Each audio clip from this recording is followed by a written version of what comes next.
When you're looking at your spending plan, trying to fit in the things that you actually want to be doing, there is only so much that you can cut out. You still have to eat and stuff like that.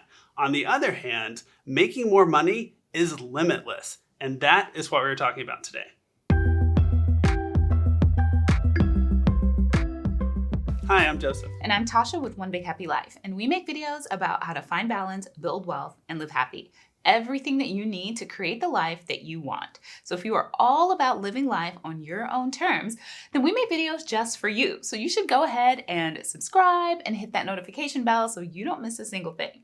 Today's video is all about increasing your income, because there are only so many dollars to go around in a budget that you can move from one category to another category. The biggest impact that you're going to be able to have is actually increasing the number of dollars that you have to work with.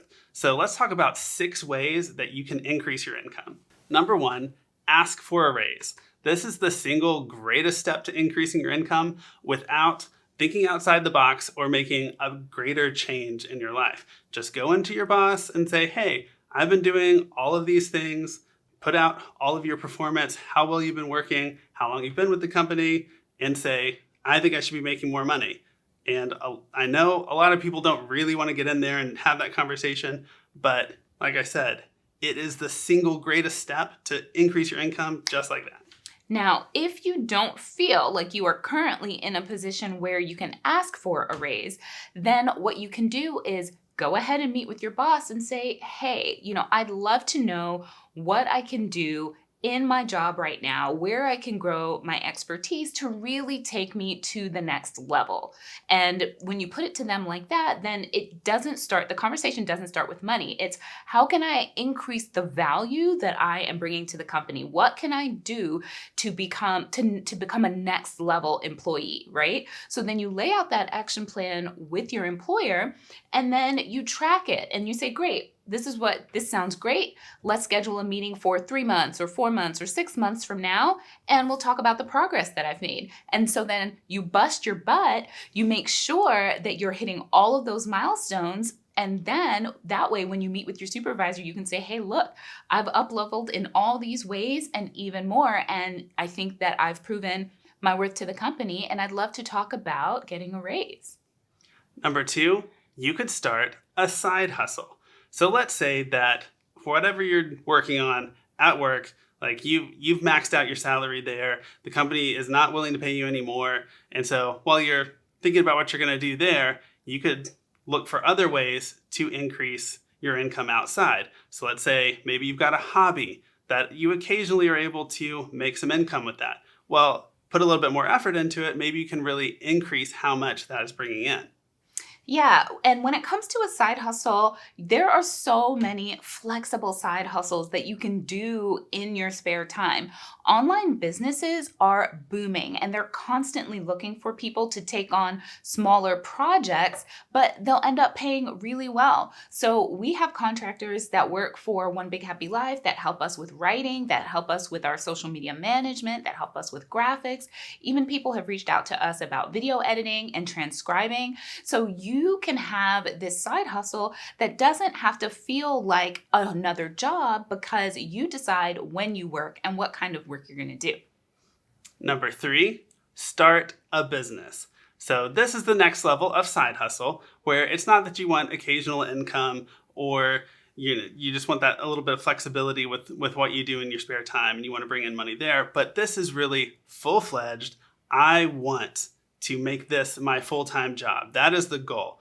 And like Tasha said, online businesses are just booming. And what's great about them is it doesn't take a whole lot of initial investment to start a lot of different kinds of businesses. And when it comes to increasing your income, starting your own business is a phenomenal way to do that, just because you don't have to rely on someone else to hire you at a higher rate as an employee. You become a business owner. So you are the one that's developing products and solutions and seeking out customers to purchase from you. So as a business owner, your income really the sky is the limit depending on how big you're able to grow your business. So it's an excellent option if you're really looking to improve your finances over time. And when you look at people like, say, Dave Ramsey or Warren Buffett, where people will say, oh, invest like Warren Buffett if you want to be rich, or manage your debt like Dave Ramsey if you want to be rich. It's like, no, start a business like Warren Buffett and Dave Ramsey, Berkshire Hathaway and Ramsey Solutions, and then you will be rich. One of the other great things about being a business owner is that you get to create your own kind of corporate culture, which like we've all been in jobs where we're like, well, I don't really like the feel of how this is going. Well, you get to set that on your own, and you get to pay employees how you think they need to be paid and taken care of. And that is something that doesn't really get talked about in starting your own business. It's like, well, income's the only thing. But that is one of the things that I think that we are enjoying as we're taking on contractors and employees. And we have an excellent resource for you if you're interested in thinking about getting started with building your own business. So we have a resource called The Profit Plan, where we outline the 10 ways that online businesses make money. And you can snag that at onebighappylife.com/profit plan. Number 4, get a new job.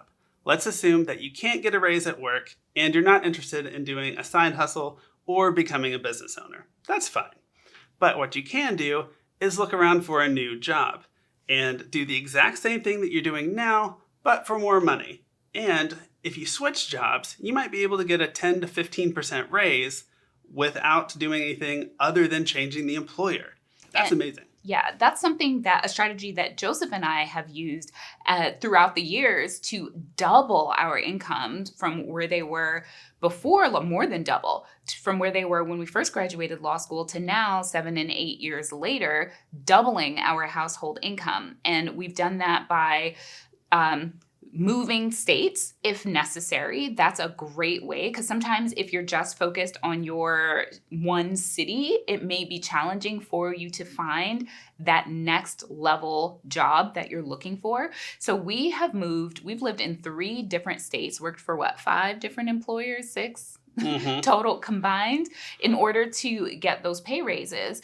And that has really paid off for us. Even in the past 2 or 3 years, we've increased our household income by $50,000 by choosing employers that pay well, but then also have great income, like, what is that called? Promotion potential within the companies themselves. Number 5, grow your skills or acquire new skills. Let's say that you're not able to get the salary that you want or need to have at this point with your current skill set. Don't give up. You are not out of luck. There are lots of ways that you can reach the goals that you have by acquiring some new skills. There's lots of ways to do this. Online training is very, very accessible and frequently doesn't cost that much, and you can find it on virtually anything. So if you're not interested in going back to get a bachelor's degree or master's degree, something like that, you might just be able to do a quick certificate to get that little skill that you just need to have.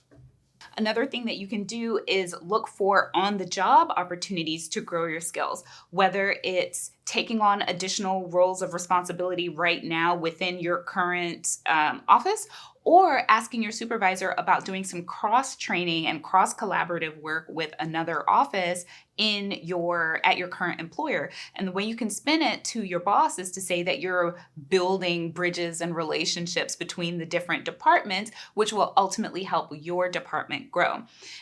Or you can switch jobs to a lateral move, meaning that you're making the same amount of money or potentially even slightly less money so that you can get those additional skills that you need. And I know that I've done that personally in my career, where I've moved over to an employer just so that I could focus specifically on banking and finance, because I'd had a broader portfolio of work and I really wanted to narrow in on the banking and finance work because I knew that that's where I ultimately wanted to go. So I switched employers to one where I could exclusively do banking and finance work, though not as an attorney, but it allowed me to get that experience, and then get a new job as a banking and finance attorney and build my career from there. Now that you've got that better skill set that you really want, then you can go back through those steps and say, okay, well, try getting a raise at your current job, or look around to make that move to get the money that you think and hope that you deserve. Now, number 6 is not technically a way to actually increase your income, but it is a way to make you feel like you are increasing your income, which is to reevaluate how you are spending your money. Too often, we fall into these default spending habits that don't actually align with how we want to spend our money. So then you end up at the end of the month and you're like, well, where did all my money go? Well, it didn't go towards the things that I actually want because you didn't make sure to make those things a priority. So we always recommend periodically doing no spend months or uber frugal months where you cut out all of your spending, because it creates this sort of reset financially so that you can begin again, cut off all those bad habits and focus on building new ones. And those frugal months create friction points intentionally, because where you're feeling that friction, that tells you that that is something that you care about or you just need to have. And one of the perfect examples of a thing that we realized that we didn't want and we didn't need anymore that gave us an extra $100 a month was us cutting our gym membership last year. And we did a video where we bought a home gym because we did not see the value and we didn't need all the things that were happening at the gym. And so now it was the same cost for 1 year paying for the gym versus a home gym. Well, now we've paid for that home gym. It's just free money. We've got that extra $100 in our budget just going. And to give an opposite example of something that we weren't spending money on that I felt like I wanted to start spending money on, but it turns out I actually didn't get as much enjoyment out of it as I thought, was getting waxed. So we had mentioned this, that things we wished we were spending money on, and I used to get waxed regularly and I stopped. And after making that video, I said, you know, why not? Let's put this in the budget. And so I started getting waxed again monthly.